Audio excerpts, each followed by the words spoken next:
BPI TV no se hace responsable por las opiniones emitidas por nuestros entrevistados.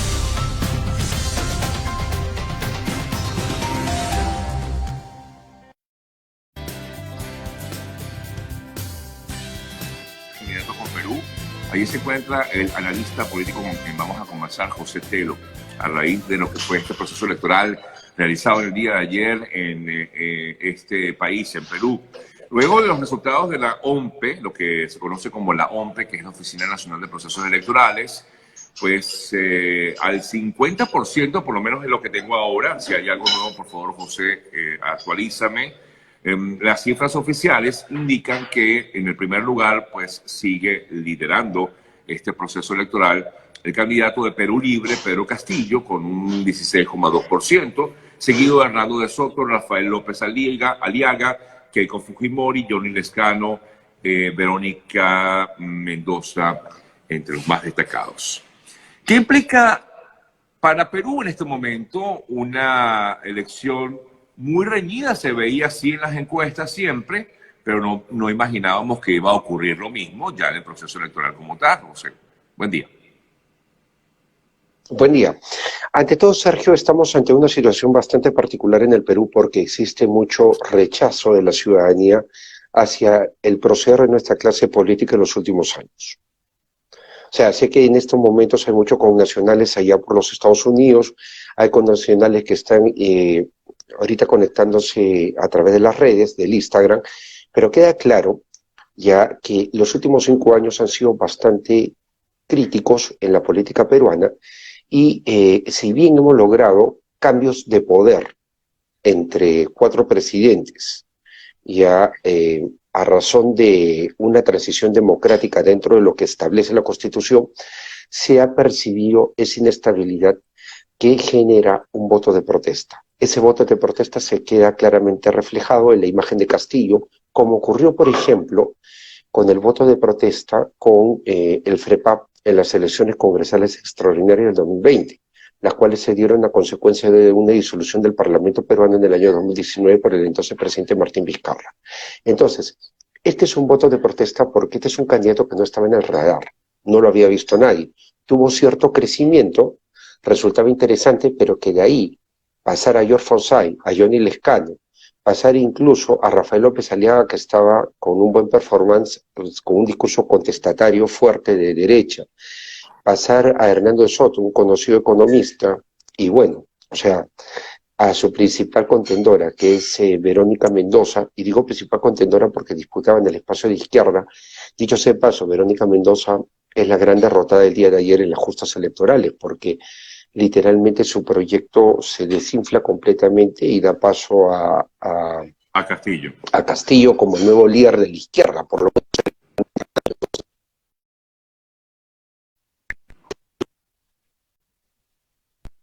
Él es analista político, un poco para entender y conocer un poco más acerca de lo que ha sido este proceso electoral del día de ayer en Perú. Ok, retomamos, José.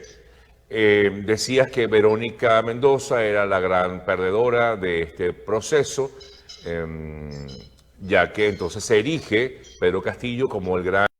Sí.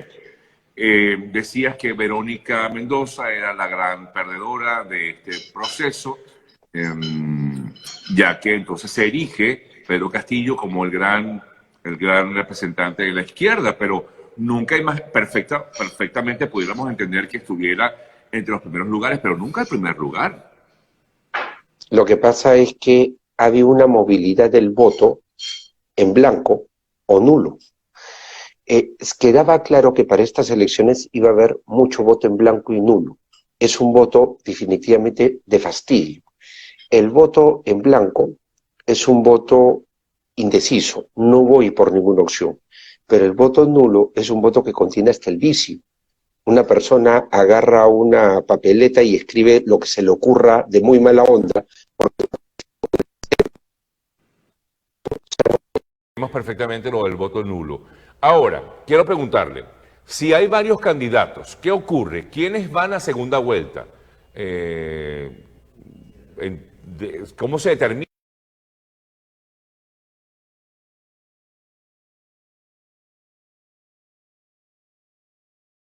eh,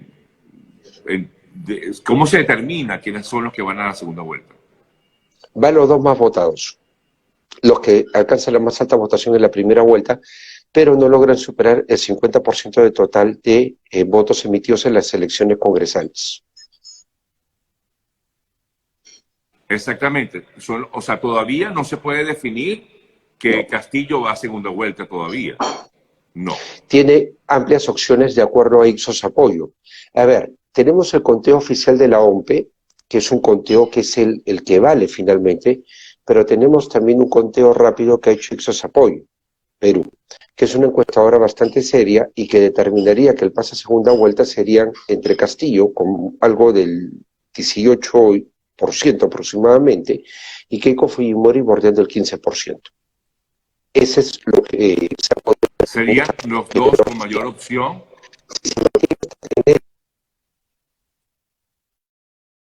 Discúlpenos porque la señal está muy mala. Vamos a ver si lo concluimos esta conversación vía telefónica, porque es importante conocer detalles para entender bien cómo es este proceso electoral. Me dice Jesús que hagamos una pausa y sigo en breve para mejorar la conexión con nuestro invitado, el analista José Telo. Ya venimos.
Si posees sistema Roku TV, búscanos en la sección Mejores gratuitos.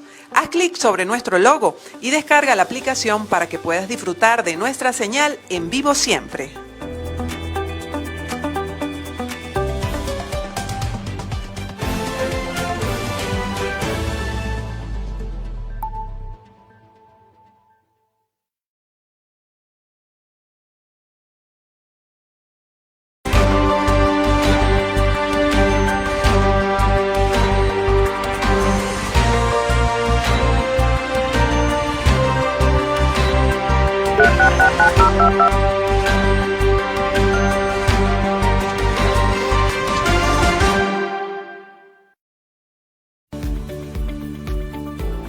Hola, soy Guillermo Nolivos, presidente de Nolivos Law Firm.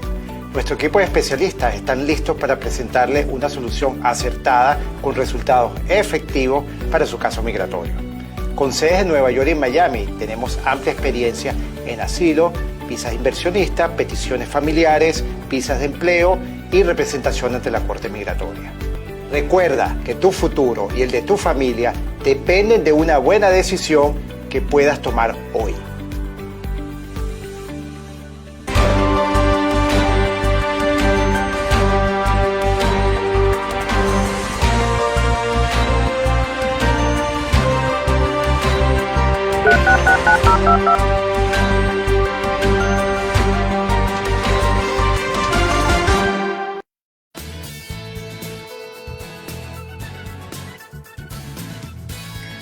Seguimos con más de nuestro programa del día de hoy, conversando con el analista José Telo desde Perú.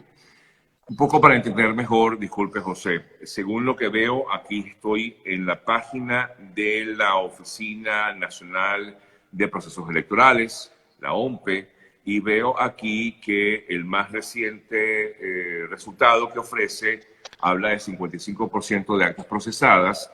Los tres primeros lugares lo colocan en principio a Pedro Castillo con un 16%, Hernando de Soto con un 13% y Keiko Fujimori con 12,9%.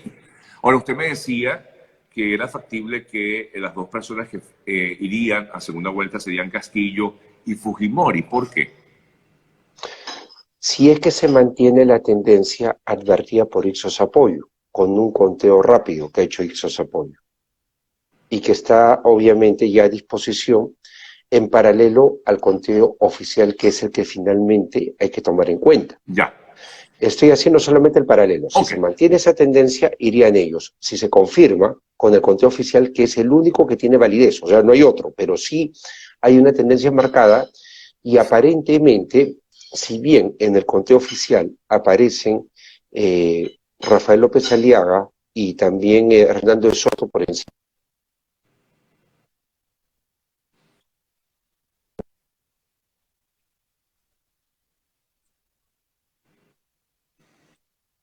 A ver, José, no sé si es que te están entrando llamadas o es que tenemos se nos va mucho la señal. Ok.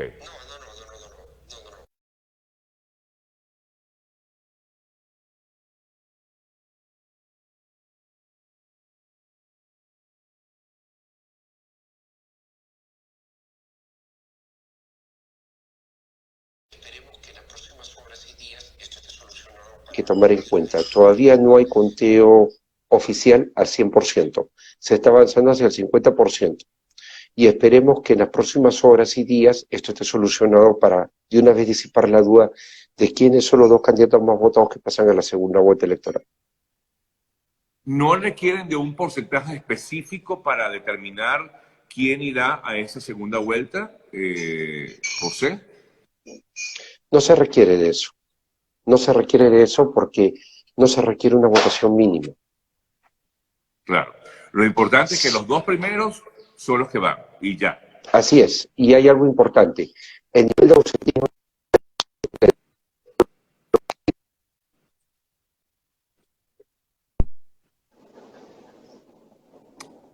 A ver, José, me decías, me repites, por favor.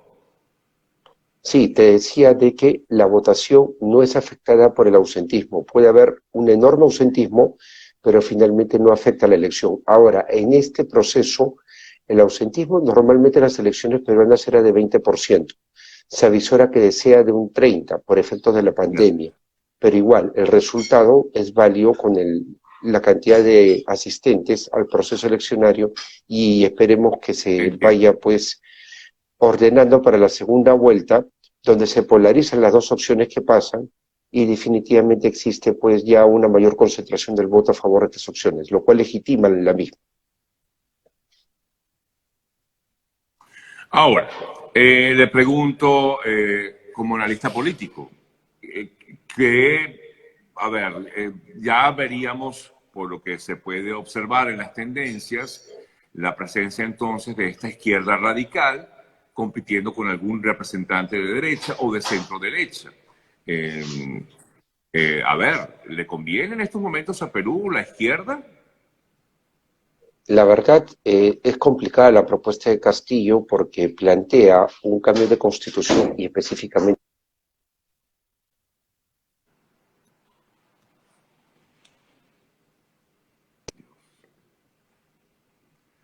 De verdad, discúlpenos,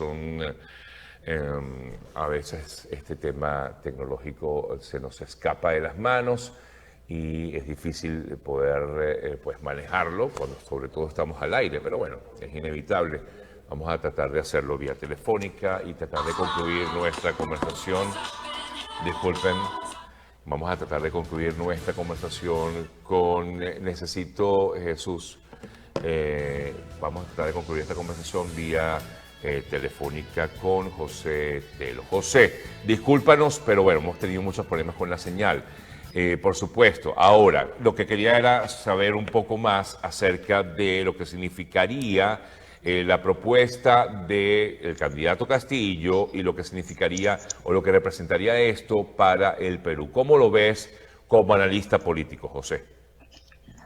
Lo veo como una opción bastante radical, por lo menos ahora es complicado el caso de Castillo. Okay. Es una persona que nos podría a nosotros generar problemas.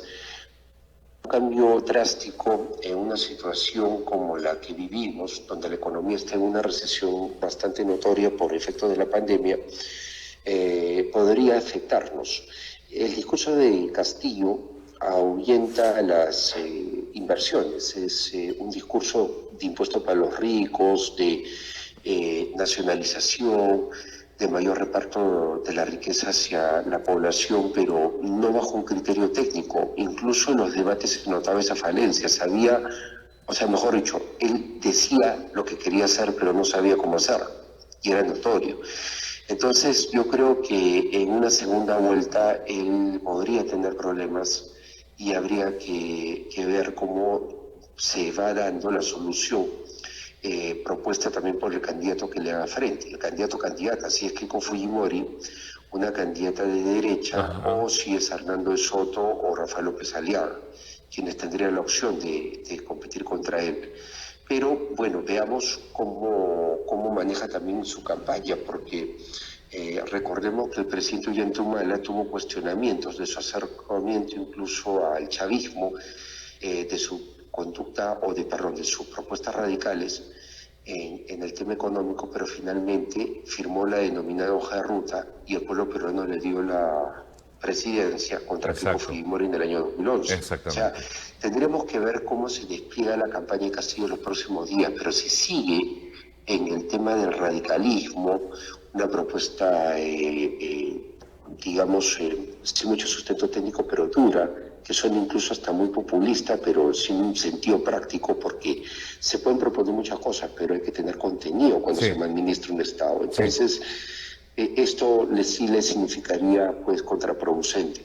Ahora, si enfrenta, y si me permite, por favor, Sergio, acá es muy importante. Le agradezco. Si Castillo enfrenta a Keiko Fujimori tiene un serio problema que es el antifujimorismo. Es un voto de rechazo muy duro. Señor, sí. Cosa que no ocurre, por ejemplo, con Hernando de Soto o con Rafael López Aliaga.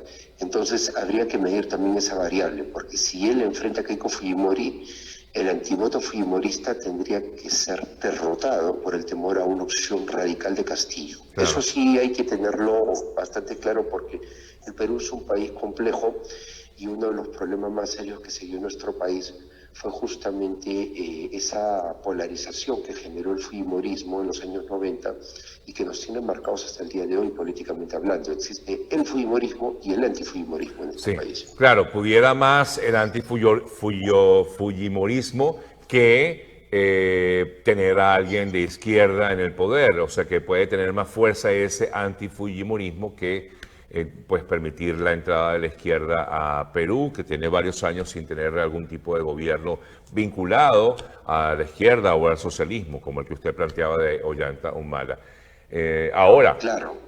Pero si recibe el apoyo, que seguramente la persona que quede en el segundo lugar va a recibir el apoyo del resto de los partidos de derecha o de centro-derecha, posiblemente esto vaya a ocurrir. No importa, o sea, sería preferible, digo yo, o le pregunto yo, sería preferible que fuera de Soto o López antes que la propia Fujimori, para que haya más acercamiento o más posibilidades, perdón.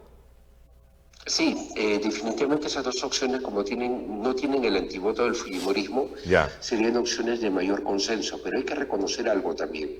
En el año 2006 se dio una situación bastante particular en el Perú. El expresidente Alan García Pérez enfrentaba a Ollanta Humala. Ollanta Humala en aquel momento era muy cercano al chavismo. Correcto. Salía con camisa roja. Él era muy cercano y abiertamente cercano. Alan García se había caracterizado por tener el gobierno quizás más desastroso del siglo XX, entre el 85 y 90. Cierto. Fue un gobierno de hiperinflación, desabastecimiento, corrupción, fue terrible el gobierno, pero Cuando se presentaron ambas opciones en el 2006, luego que García sacó de la segunda vuelta a Lourdes Floretano, se dio una situación que en el Perú, el periodista que lo deben conocer bastante por ahí, a Jaime Vélez, graficó como la elección entre el cáncer y el SIDA. Sí. Fue bastante duro con su comentario Jaime Vélez, fiel a su estilo, pero eso, por ejemplo... Ajá, ¿le escucho? Eso, por ejemplo, generó una situación bastante atípica y el elector finalmente prefirió a Alan García, con sus malos antecedentes, por decirlo de menos, a Ollanta Humala y una propuesta radical. Ya, entonces, entiendo. por ese lado también hay un antecedente que podría, en un escenario de segunda vuelta entre Keiko Fujimori y Castillo, podría quizás ayudar a la propuesta de Fujimori, en todo caso. Ya. O sea, habría que ver, pero eso ya se tiene que medir en cómo va evolucionando el proceso electoral. Y por otro lado, justo quería hacer esa precisión, ¿no? Cómo se van sumando los apoyos también. O sea, quiénes se van concentrando tras la figura que enfrenta a Castillo en segunda vuelta. Sí, sí. Habrá que ver cómo se maneja esto y, bueno, por supuesto, estaremos muy pendientes, pero vemos que la situación no está nada clara todavía. José, está bastante complicada y habría que ver cómo se dilucida pues, lo que defina el electorado al final, ¿no? Pero lo que sí está claro es que Castillo pues, va a esta segunda vuelta electoral a la espera de, pues, en todo caso, del segundo, porque hay una diferencia no muy grande, pero el segundo lugar está bien disputado. Incluso me llama la atención que quien había liderado, le quiero preguntar, quien había liderado en un principio las encuestas, que era Johnny Lescano, quedó por los momentos, según la más reciente medición, como en un quinto, sexto lugar, ¿no? Sí, él está bastante atrás del primer lugar que ocupó. Y más atrás está todavía George Forsyth, que estuvo durante buen tiempo en la campaña liderando las encuestas. Entonces, es lo atípico de la política peruana, lo atípico del movimiento, del voto indeciso o del voto de protesta, el voto molesto, a última hora, el mismo día de la elección. Algo que a veces no se puede medir, por más que uno saque una encuesta un día antes, no se puede medir finalmente porque ya la voluntad del elector cuando llega a la urna. En el Perú cabe señalar además de que existe una restricción respecto a la publicación de encuestas, lo cual impide un voto estratégico. Entonces es una situación compleja, pero sí, advierto claramente un voto molesto, un voto de protesta, y eso es Pedro Castillo. Sí, entiendo. Bueno, gracias, José, por habernos permitido, a pesar de lo complicado que estuvo hoy el tema a nivel técnico, pero agradecidos por sus comentarios y por su análisis acerca de esto, y estaremos pendientes para una próxima oportunidad y cuando se acerque este proceso. Gracias, José. Un fuerte abrazo. Gracias.